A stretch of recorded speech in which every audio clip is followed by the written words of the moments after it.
हमारा भारत देश अनेक अनेक सिद्धों से, साधकों से, ऋषियों से, ज्ञानियों से, ध्यानियों से, संतों से यह इस तरह से समृद्ध रहा है कि यहाँ की आध्यात्मिक संपदा बहुत बड़ी संपदा है। और इस संपदा में इसको देने वाले अनेक अनेक ऋषि मुनि, ज्ञानी ध्यानी लोग रहे।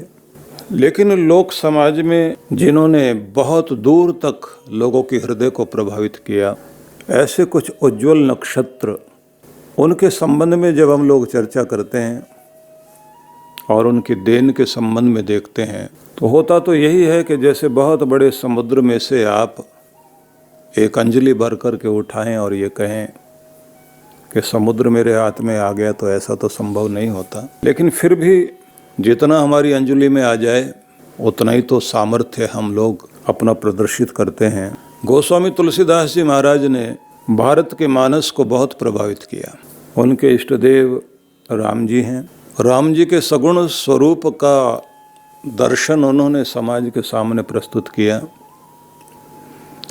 बड़ी बात ये रही कि अलग अलग धाराओं के लोग और अलग अलग इष्ट देव के मानने वाले लोगों को विरोध से हटाकर समन्वय वाली दृष्टि गोस्वामी तुलसीदास जी महाराज ने दी। और अद्भुत बात ये रही कि उन्होंने नीति ग्रंथों से लेकर धर्म शास्त्रों तक और ऋषि वचनों से लेकर उपनिषदों के महान संदेशों को भी जन सामान्य की भाषा में दोहों के द्वारा, चौपाइयों के द्वारा, उनकी गीतिकाओं के द्वारा, उनके छंदों के द्वारा उन्होंने इस तरह से प्रस्तुत किया कि वह मूल्यवान ज्ञान लोगों के लिए सहज उपलब्ध हो गया। बड़ी से बड़ी बात उन्होंने छोटे से दोहे में कह दी। उर्दू वाले लोग शेर कहने को गज़ल और गज़ल के साथ शेर कहना, उसे बहुत महत्व देते हैं और ये कहते हैं कि शेर का कोई मुकाबला नहीं कर सकता। लेकिन ये अद्भुत परंपरा रही है कि कबीर के दोहे और गोस्वामी तुलसीदास जी महाराज के दोहे वो अद्भुत हैं कि दो पंक्तियों में बहुत बड़ी बात कह देना। जापान में कविता का एक स्टाइल है, एक शैली है जिसको हाइकू बोलते। हाइकू में वो लघु कवित्व है जिसमें 2-3 पंक्तियों में बड़ी बात को कहा जाता है। वो परंपरा भी प्रसिद्ध है। लेकिन हम साहित्यिक दृष्टि से न जाकर के इस समय विचार करेंगे कि उन्होंने जो हमें संदेश दिए वो बड़े महत्वपूर्ण हैं। और ये सप्ताह हमारे लिए बहुत ही अद्भुत रहेगा, क्योंकि इस सप्ताह में हम लोग जहाँ नवरात्रों को शक्ति आराधन का ये वासंतिक नवरात्र का अवसर है, साथ साथ में ये है कि इन दिनों नववर्ष है, चैत्र प्रतिपदा, उसे भी हम इन 7 दिनों में, क्योंकि कल से हम चैत्र प्रतिपदा के रूप में नवरात्रों का शुभारंभ कर रहे हैं। यद्यपि अमावस्या अभी पूर्ण मानी जाती है, लेकिन सोमवती अमावस्या आज मना रहे हैं लोग, तो भी मैं कहूँगा कि नववर्ष भी है, नव शक्ति का स्फुरण भी हो सके, साथ साथ में हमारे जीवन में राम जी की मर्यादा भी आ सके। और उसी के साथ में हम लोग, क्योंकि संत वाणी पर इन दिनों चर्चा कर रहे थे, तो संत वाणी से भी हम लोग जुड़ सकें। तो ये एक ऐसा अवसर रहेगा कि जिसमें हम लोग अनेक तरह की चीज़ों को इस सत्संग में अनुभव कर सकेंगे। हम लोग गोस्वामी तुलसीदास जी महाराज के महान संदेशों को लेकर के चिंतन करें कि उन्होंने जो हमें दिया, मानस तो हमारे पास है ही, एक बहुत बड़ी संपदा है भारत की, घर घर में गाई जाती है। और कहना चाहिए कि पूरे विश्व में 24 घंटों में कोई भी ऐसा समय नहीं है जब इस पोथी का, मानस का कहीं ना कहीं पाठ ना हो रहा हो, क्योंकि कहीं सूरज निकल रहा है, कहीं छिप रहा है। और भारत कि परंपरा को मानने वाले लोग पूरी दुनिया में हैं। इसलिए इसको कवित्व नहीं कहा जा सकता, क्योंकि ये ऐसा ग्रंथ है कि हर मंदिर में सजा हुआ है, हर घर में सजा हुआ है। और ये तब सजता है मंदिर में जब पहले हृदय में सज जाता है। तो इसलिए आइए कुछ थोड़े से संदेश हम लोग कहना चाहिए। गोस्वामी तुलसीदास जी महाराज के मोती, मूल्यवान मोती, उन पर हम लोग चिंतन करते हैं। गोस्वामी तुलसीदास जी महाराज कहते हैं कि तुम हर पल किसान वाला कार्य कर रहे हो, अपने चित्त पर कुछ बीज बो रहे हो, और वो जो बीज बो रहे हो अपने वचनों से भी बोते हो, अपने कर्म से बो रहे हो, और अपने चिंतन से भी बो रहे हो। और उससे दो तरह के फल उग रहे हैं। एक फल बहुत मीठा है, सुख देता है, शांति देता है, चैन देता है, संतुष्टि देता है, तृप्ति देता है, आपको मुस्कुराहट देता है, आपके घर में खुशी देता है। उस फल का नाम है पुण्य। लेकिन एक और फल है जो किसी और का उगाया हुआ नहीं, खाना आपको ही पड़ता है। खिलाने वाली ताकत बहुत बलशाली है। वो फल कैसा है? बड़ा कड़वा है, दुख देता है, आंसू लाता है, आपको अकेला कर देता है, बुद्धि को हर लेता है। आप कितने भी लोगों के संग रहते हों, लेकिन एक समय ऐसा आ जाता है जब सब आपके विपरीत खड़े हो जाते हैं, बुद्धि को हरे, मन को बिगाड़े, हिंसा करा दे, क्रोध में ले आए, वो फल खिला दे आपको, और आप कैसे हो जाएं, आपके अंदर का देवतापन हट जाए, राक्षसी वृत्ति जाग जाए। तो वो है क्या? कहते हैं वो पाप का फल उगाया आपने था। तो अब तुम क्या पाना चाहते हो, क्या उगाना चाहते हो, और क्या तुम पाना चाहते हो, तो ये जरा सोच लेना। अब इतनी बड़ी बात को उन्होंने 2 पंक्तियों में कह दिया। और वो 2 पंक्तियां क्या हैं? यह तन खेत है, यह शरीर एक खेत है, मन वच कर्म किसान। मन भी किसान बन गया, वचन भी किसान बन गया, कर्म भी किसान बन गया। किसान से मतलब यहां बोने वाला, बीज बोने वाला। इस तन में, और अगर बारीकी में जाएं तो कहें कि प्रत्येक पल आप अपने तन के अंदर स्थित जो चित्त का खेत है, कर्मों के बीज वहां बो रहे हो। मन में जो चिंतन करोगे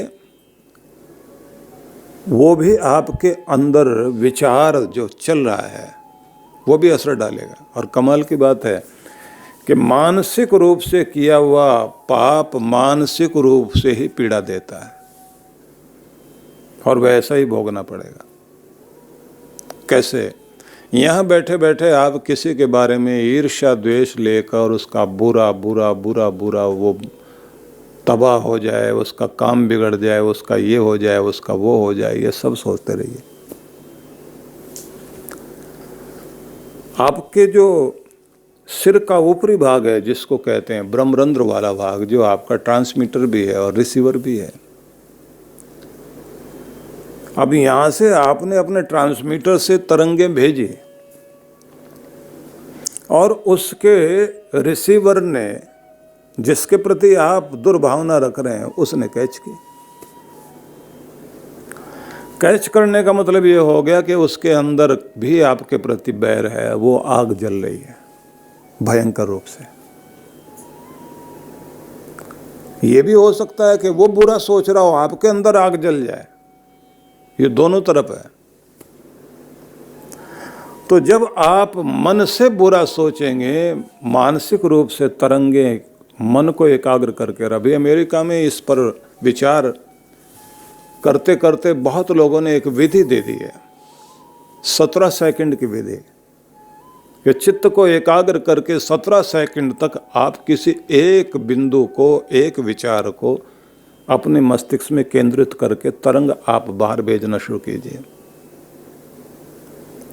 उस 17 सेकंड का प्रभाव कितना बड़ा होगा कि उस तरह की चीज़ें आपकी तरफ आएंगी। और इसको टेलीपैथी में बहुत बड़ा काम किया गया कि व्यक्ति इस तरह से काम करे तो किसी को याद करिए, या तो उसका फ़ोन आएगा या फिर वो कहीं मिलेगा या फिर कोई ना कोई हो सकता उसी दिन, एक आध दिन बाद आपसे उसकी मुलाकात होगी। विचित्रता है, टेलीपैथी अपना काम करती है।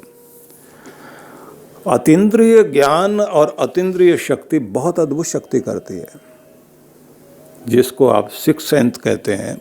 ये जो आपकी सिक्स सेंस है, 5 ज्ञानेंद्रियां तो ही हैं, पर जो आपकी छठी इंद्रिय है वो आपको नहीं पता, वो यहीं से काम कर रही है। मन से भी आप बोल रहे हो और मन की भी तरंगे बहुत बड़ा काम करती हैं। कोई बच्चा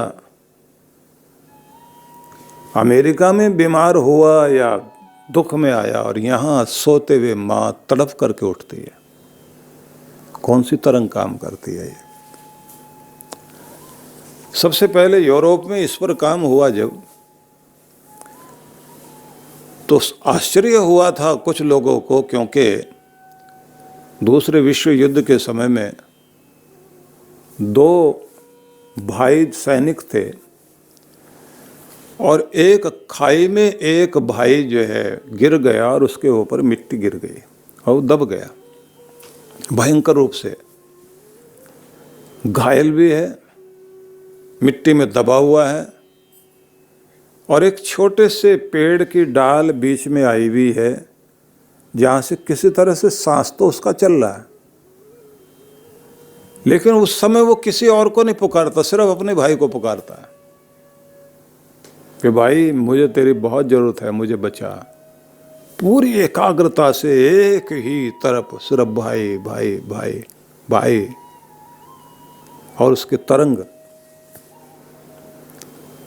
उस भाई को जो राइफल लेके आगे भाग रहा था वो पीछे मुड़ा, ये भी भूल गया कि दुश्मनों से मैं घिर सकता हूँ।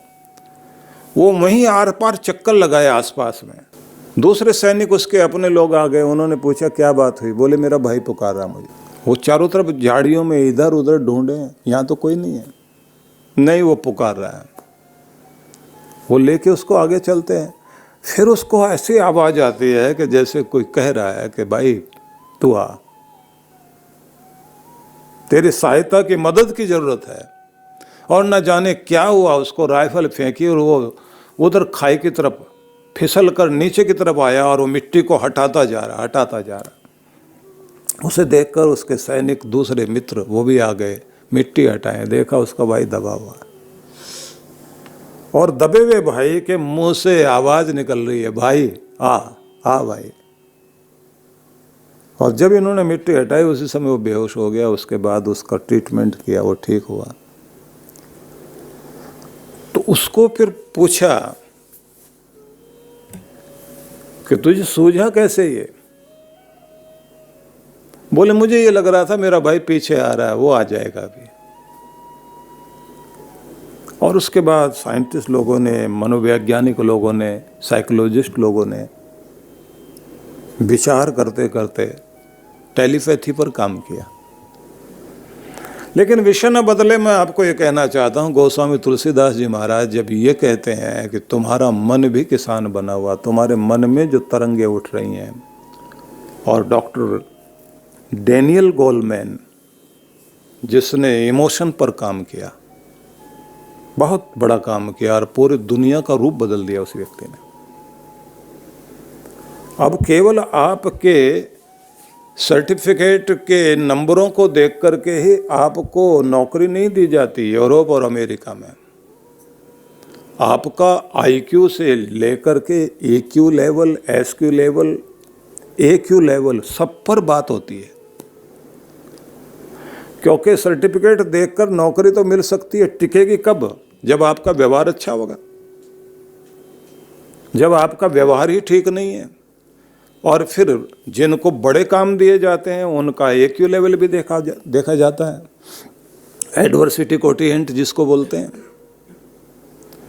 कि संकट पड़े तो उस समय दबाव की स्थिति में आप कैसे रिएक्ट करते हैं। आपकी बात नहीं माने कोई घर के लोग, आपके संगठन के लोग, आपकी कंपनी के लोग, और आपको कंट्रोल करना, लेकर चलना, तो हर समय डंडा लेकर चलोगे क्या? किसी को झुककर, किसी को झुकाकर, किसी को देकर, किसी को लेकर, किसी को प्यार से, किसी की बात समझ करके आपको उनको सबको लेकर के चलना है साथ में। और अचानक कोई संकट पड़ जाए उस समय घबराएं नहीं आप, और अपने को भी संभालें और दूसरों की भी हिम्मत बढ़ाकर उनको संकट से निकाल ले जाएं।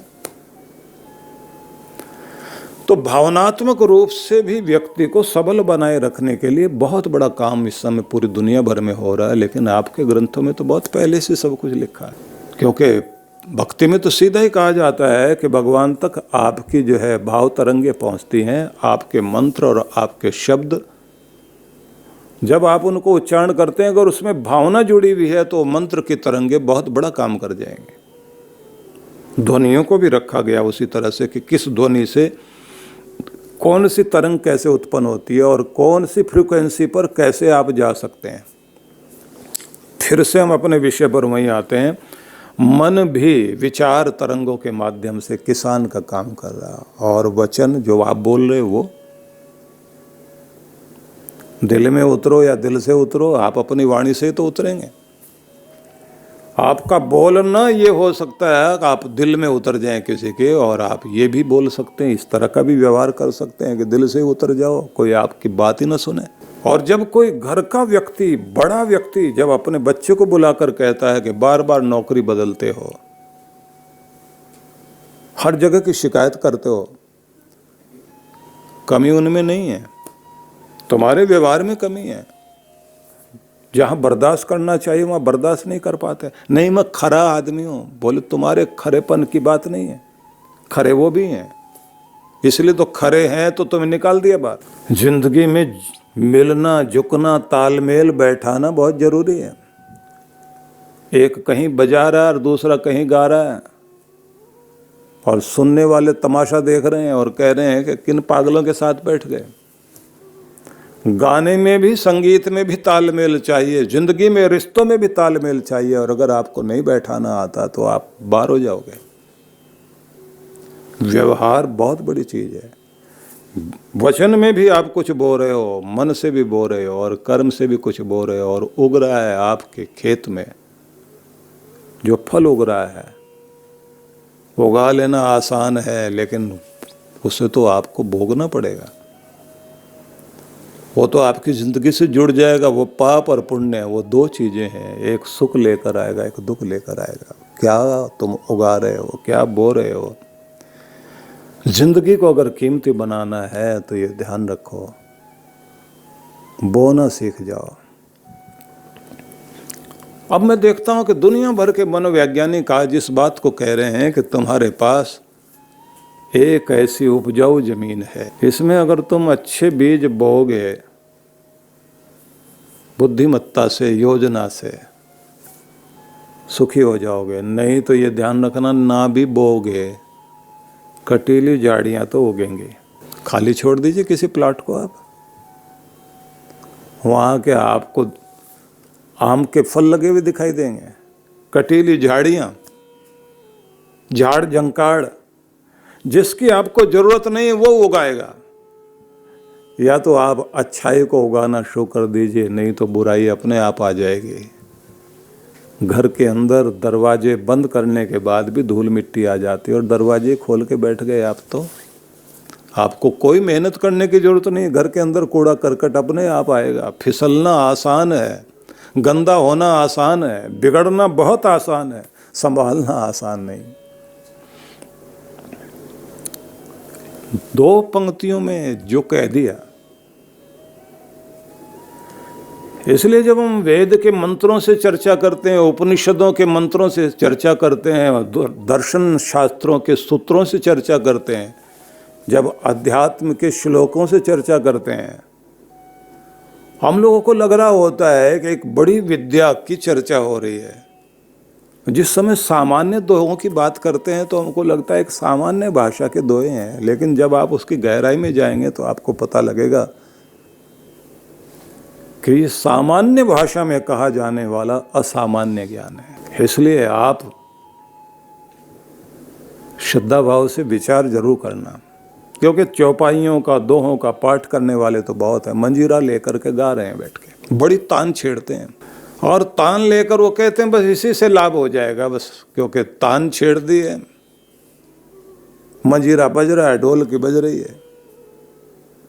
जब तक आपके अंदर वो तान नहीं आएगी और जब तक आप चिंतन नहीं करेंगे। बाबा तुलसीदास जी भी अगर आज आकर बैठे, इन्होंने कर क्या दिया मेरा, मैंने जो कुछ कहा था, झांझ मंजीरे लेके बैठे हुए, 24 घंटे का अखंड कीर्तन तो चल रहा है, लेकिन चिंतन कौन करेगा। मैं ये नहीं कहता कि हम अपने कीर्तन को छोड़ दें, वो करें, क्योंकि शुरुआत वही है, शुरुआत वही है। भावना जगाने के लिए बहुत आवश्यक है, भाव तरंग लाएगा, लेकिन जिस समय आप उसी के साथ चिंतन भी करना शुरू करेंगे तो आप उसका कमाल देखोगे। राम जी के स्वरूप को जिंदगी में लाने के लिए ये चिंतन आवश्यक है। और ध्यान रख लीजिए, रामायण हमारा ऐसा ग्रंथ है जिसको हम आचार संहिता कहेंगे, आचरण की संहिता, जिसको आप कैसे जिया जाना चाहिए, कैसे रहना चाहिए, कैसे व्यवहार करना चाहिए, कैसे बर्ताव करना चाहिए, वो सब कुछ आप देखेंगे तो रामायण में आपको दिखाई देगा। उस पर भी चर्चा होगी, लेकिन इस समय हम संत वाणी में गोस्वामी तुलसीदास जी महाराज की वाणी को ध्यान में लेकर के उनका अगला दोहा आप सुन लीजिए। तुलसी यह तन है तवा, तपत सदा त्रय ताप। ये तो ऐसा तवा है, तुम्हारा तन ताप से तपा हुआ है। और कौन सा ताप, बोले त्रय ताप, 3 प्रकार के जो ताप माने जाते हैं ना, दुख माने जाते हैं, उन सब से हर समय ये तुम्हारा तन का तवा तपता ही रहता है। कभी किसी बात को लेकर दुखी हैं, मन से दुखी, तन से दुखी, व्यवहार से दुखी, समाज से दुखी, अभाव से दुखी, अन्याय से दुखी, जानकारी ना होना, इग्नोरेंस, उसके कारण दुखी, कभी लापरवाही कर गए, अकर्मण्यता अपना ली, उसके कारण दुखी। बहुत तरह की गर्मी, बहुत तरह के दुख, बहुत तरह के ताप, दैहिक, दैविक, भौतिक ताप, ये तो सब है ही है। जो भगवान शिव जी के त्रिशूल माने जाते हैं ना, 3 शूल किसी न किसी रूप में चुभते हैं आदमी को। दुख एक ही तरह का नहीं है, वो भी दुख है जो सामाजिक दृष्टि से सामने आता है, जिसको व्यास ऋषि ने कहा एक पापानि कुरुते फलम भुंगते महाजना। एक आदमी गलती करता है और उसका फल बहुत सारे लोग भोगते हैं, बड़े बड़े लोग भोगते हैं। एक गलत व्यक्ति के द्वारा, गलत व्यवहार या गलत संगठन के द्वारा लगाई गई आग बुझती नहीं। फिर बड़ा आदमी गलती करेगा तो छोटी गलती नहीं करेगा, वो प्रभाव कहाँ तक जाएगा।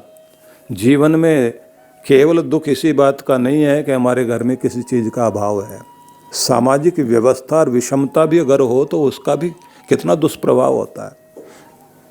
ये तो अच्छा हुआ कि जर्मनी जैसे देश में दीवार बनी थी, उन्होंने तोड़ करके एक कर ली, 2 भागों में बटा हुआ एक हो गया। जिनको एक होना आता है वो हमेशा तरक्की करेंगे, और जो बट गए, जिनका मन बट गया, वेदों को पढ़िए जहाँ कहा गया संगच्छध्वम संवदध्वम संभव मनांसी जानता। ऋग्वेद का ये आखिरी सूक्त है 10वें मंडल का, जिसमें संगठन सूक्त, जहाँ ये कहा गया है कि तुम्हारे विचार एक हों, तुम्हारी भाषा एक हो, तुम एक पथ पर एक होकर मिलकर चलना सीख जाओ, तुम्हारी जिंदगी में वो सब मिल जाएगा जिस महान लक्ष्य को पाने के लिए तुम कामना करते हो। देवा भागम यथा पूर्वे संजानाना उपासते। निवेदन करना चाहता हूं कि जब वो ये कहते हैं कि त्रैताप से तप रहे हैं लोग, शांति होए जब शांति पद पावे राम प्रताप। भगवान की कृपा किसी के जीवन में उतर आए और वो शांति की कामना करता हुआ प्रभु के चरणों से जुड़ जाए, तो उस समय उसके जीवन में एक अवस्था आती है जिसको कहते हैं शांति पद। कि तुमने कौन सा पद पाया, आनंद का पद पाया, संतोष का पद पाया। कहते हैं शांति पद कोई पाए तो उसके सारे ताप दूर होते हैं। मतलब तुम्हारे वचन से शांति मिले, तुम्हारे कर्म से शांति मिले, तुम्हारे व्यवहार से शांति मिले, अशांति नहीं। जिसने ये व्यवहार शुरू कर दिया उसकी जिंदगी में समझो प्रभु की कृपा शुरू हो गई। दूसरा ढंग देखिए, जिसने भी प्रभु की कृपा पानी है तो उसको भी एक बात याद रखनी पड़ेगी कि केवल शांति मन में स्थापित करके ही भगवान की कृपा पा सकते हो या भगवान की भक्ति कर सकते हो, भगवान की तरफ चल सकते हो। अशांत मन लेकर भक्ति नहीं हो सकती। शांति ही एक परम पद प्राप्त करने का माध्यम है। आगे फिर कहते हो,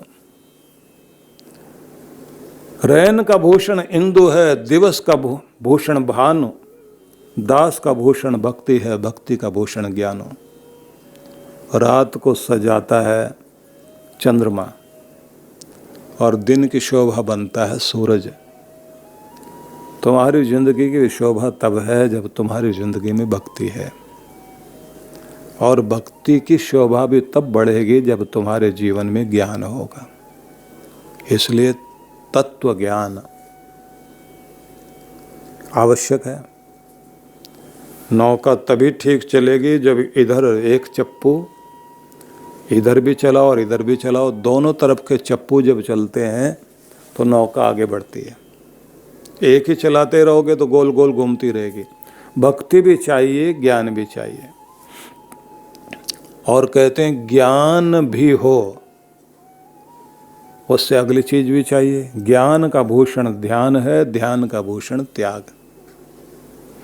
जीवन में ज्ञान आ जाए तो फिर ध्यान जरूर आना चाहिए। तत्व ज्ञान के साथ साथ ध्यान आवश्यक है। इसलिए जब मैंने आपसे कहा कि प्रार्थना कीजिए, तो आपसे मैंने कहा कि आप शांत हों, स्थिर हों, अपने शरीर को ढीला छोड़ते छोड़ते अपने अंदर शिथिलीकरण की स्थिति लाते लाते अपने आप को एकाग्र कर लीजिए, प्रेम पूर्ण हो जाएं और स्तुति करते हुए प्रभु की उन कृपाओं को याद करते हुए जो आपने प्राप्त किए हैं, अपने प्यारे प्रभु की स्तुति करते हुए, गुणगान करते हुए इस तरह से प्रेम पूर्ण हो जाएं कि गदगद हो जाएं आप। और गदगद होने के बाद अपना ध्यान टिकाकर अब उसके स्वरूप को ध्यान में लाओ, जो घटघटवासी अंतर्यामी सर्वत्र है, हर चीज में वही है, सर्वत्र जो है वही हमारे अंदर, उस पर अपना ध्यान टिका लें, उसके आशीष को अनुभव करें, उसकी प्रकाश वाली किरणें अपने अंदर आते हुए अनुभव करें और अब प्रार्थना करें। वहाँ से जब आपका ध्यान टिक जाता है, उस समय अगर आप ध्यान में गहराई में उतर आएं और ध्यान से लौटते समय प्रार्थना करें तो आपकी प्रार्थना स्वीकार होती है। तो कहा गया है कि ज्ञान भी आवश्यक है भक्ति में, और जब ज्ञान आपको तत्व ज्ञान आए, विधि भी पता लग जाए, तो ध्यान आना चाहिए। नहीं तो फिर यही होता है। सूफियों की एक कथा है जिसका सार बता देता हूँ आपको, कि किसी रेगिस्तान में भटका हुआ एक मुसाफिर एक गांव में चला गया। वहाँ के लोगों की भाषा उसको आती नहीं थी, उसकी भाषा को लोग नहीं जानते थे। अब वो बेचारा भूखा प्यासा है, तो लोगों ने उसको गांव के बाहर एक खंडर जैसा मकान था उसमें ठहरा दिया और उसके सामने ले जा करके थोड़ा आटा, कुछ दाल, पकाने की चीज़ें वो सब रख दी। 3 दिन बाद आकर के लोगों ने देखा वो बेहोश पड़ा हुआ और सामान भी वैसे पड़ा हुआ। अब कथा ये कहती है क्योंकि उस बेचारे को ना तो पकाना है ना बनाना है, सामान है, मरने को था, तब जाकर किसी ने पका पकाया खिलाया, बचा। अब इस कथा में ये कहा जाता है कि सारी चीजें इस दुनिया में मौजूद हैं। अगर आपको ज्ञान नहीं है, आपको उसका उपयोग करना नहीं आए, पकाना नहीं, खाना नहीं आए, तो आप जो है वही हालत होगी जैसे उसकी हुई। आप बीमार हैं, दवाई सामने खड़ी है, कोई पौधा खड़ा हुआ सामने, आपको ज्ञान नहीं है तो आप बीमारी से परेशान हैं। और अगर ज्ञान हो तो आप तोड़कर वहीं से एक पत्ता भी चबा लें तो उसी से आपका बुखार भी उतरे और आपकी तबीयत ठीक हो जाए। कहते हैं भक्ति तो सफल तब होगी जब ज्ञान होगा, और ज्ञान भी सफल तब होगा जब ध्यान होगा। आगे उन्होंने फिर कहा कि ध्यान का भूषण त्याग। ध्यान करने के बाद भी अगर तुम्हारी मोह ममता और तुम्हारी आसक्ति दुनिया में फंसी हुई है तो भक्ति नहीं हो सकती। त्याग आना चाहिए। त्याग का भूषण शांति पद। जिस शांति पद की बात पहले कही थी, शांति होई जब शांति पद पावे राम प्रताप। राम जी की कृपा से आदमी को शांति पद मिले, तो उसी के बारे में आगे कहा कि त्याग तब सजेगा जीवन में जब तुम्हारी जिंदगी में शांति आए। नहीं तो आदमी ये कहेगा इतना इतना त्याग करके मैं आया हूं। कई महात्मा ऐसे बोलते हैं, सैकड़ों करोड़ की संपत्ति को लात मार के आया हूं, और पीछे मुंह करके लोग हंसते हैं, कहते हैं लगता है लात ठीक से लगी नहीं जो अब तक याद है। छोड़ दिया तो फिर क्यों याद कर रहे हो? इतना बड़ा त्याग, अगर त्याग का ही अहंकार पाल लिया है तो फिर भक्ति कहाँ रही? इसलिए कहते हैं कि जहां त्याग करने के बाद शांति आ गई, तुलसी अमल अदाग, बेदाग बिना मल की निर्मल अवस्था आ जाए, शांति आ जाए, कहते हैं ये शांति पद है। इसी शांति पद से परमात्मा की कृपाएं जीवन में आती हैं। और मैं तो ये कहा करता हूँ कि भगवान से जब भी मौका मिले, प्रार्थना करने का अवसर आए, आप किसी भी स्थान पर बैठें तो ज़्यादातर हम क्या मांग रहे होते हैं? सुख के साधन। सुखी हो जाए जीवन, तो सुख के साधन मांगते हैं। आपको कहना चाहिए सुख और शांति दोनों देना भगवान, क्योंकि सुख का साधन तभी सुख देगा और सुख टिकेगा तभी जब शांति होगी। नहीं तो सुख के साधन घर में रखे हुए हैं, और आदमी टेलीविजन से भी सुख का साधन है, मनोरंजन का साधन है, और उसमें से ढूंढ क्या रहा है? कोई तो फाइट वाले सीन देख रहा है, और कोई रोने धोने वाली सीरियल देख रहा है बैठा हुआ, हाथ में रुमाल लेके या तौलिया लेके बैठा हुआ। अपने अपने चीजें ढूंढ रहे हैं उसमें से। जब आपके जीवन में शांति होती है तो सुख फलता है, क्योंकि शांति पर ही सुख टिकता है, और इसी से जागती है खुशी। और खुशी जब हृदय में जाग जाती है तो प्रसन्नता हर समय रहती है। गोस्वामी तुलसीदास जी महाराज ने बहुत सुंदर वचन कहा।